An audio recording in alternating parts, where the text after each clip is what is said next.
Same mantra as it was this week. Come out, dominate the line of scrimmage number backs to get anything for them, and just continue to get better. We didn't play a flawless game last night, but it was probably the best I've seen us play this year. So we set the bar right there. Now we've got to continue to exceed that bar, and if you don't do that, when you do get to the playoffs, things probably aren't going to turn out as well as you'd hoped. But your wife, Erin, who I adore, is all over the place all the time.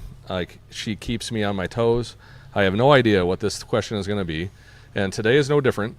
But it's a little more technical as far as the team goes, and maybe of football.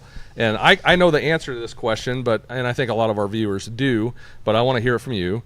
As it relates to the single wing offense, why is the position that takes the snap called the spin back or spinner back and not quarterback? Well, obviously what we do most is probably our spin series. Other than that, I don't specifically.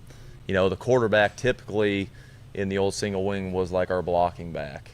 So that was the quarterback.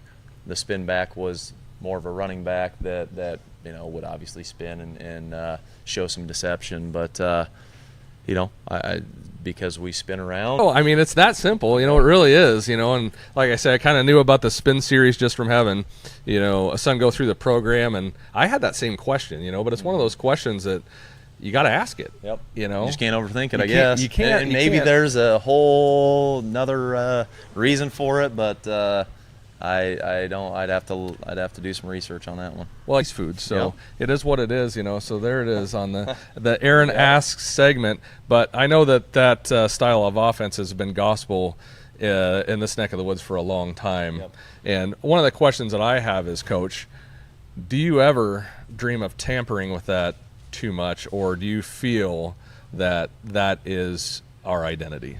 That's our identity. I mean, and realistically, like, coming in not knowing anything about it, having to be taught the single wing when I first came, I fell in love with it just because you could tell how tough it would be to prepare for.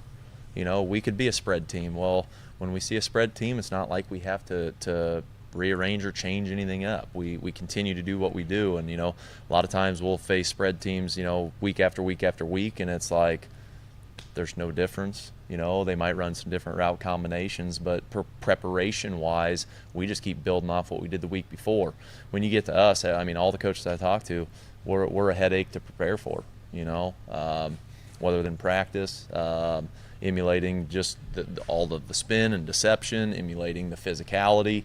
And I think with what we do, that unbalanced line gives you some advantages because you can only take so much, and we're going to find what you're not trying to take away and go exploit that until you try to change, and then, okay, now we can get what we want. So I think there's so much deception. Blocking scheme wise, obviously, it's pin and pull, down block, trap, all that stuff. But we've incorporated a little more just wedge, so we're not pulling. There's no read to make. All you're reading is us coming in your face, and that puts a lot of pressure on those linebackers. So, I think this thing, and I'm still learning things, and still putting in, okay, hey, maybe we can do this, so. Yeah, this is our identity. This is what we do, and we just want to continue to build off of what we do to make it even better. Yeah, for guys like me that are kind of football nerds, when I watch it, I've seen the evolution of this offense based on, I think, what you guys learn from year to year, and then also what you have out there for personnel. So I enjoy watching it. It's not a spread, where somebody loves like a West Coast style and it's run and gun, that sort of thing. Mm-hmm. But, man, if you're a football purist, it is something to behold when that thing's clicking on all cylinders. It's really interesting to watch. And I would just say that, for those that think that this single wing is the same as it was in the 90s, it's not even close, right. So I appreciate what you guys do, and I'm looking forward to the rest of the season and seeing where this thing shakes out, Coach. So yes, appreciate sir. you. All right, thank you. Go Cobras. All right. Thank you, Coach Jensen. And, of course, thank you to the Albia volleyball team for coming to the show today. And, as always, Coach Clint Weber of the Pekin Panthers. So that'll do it for our sports section. Of course, we broadcast live every Saturday morning from Brothers Market in Sigourney. And you can find them at 118 South Main or give them a call at 641-622-2191. That's Brothers Market in Sigourney, our headline sponsor and our host venue for the sports section live here on Steve Shetler Media. We'll do it again next Saturday morning starting at 8 a.m.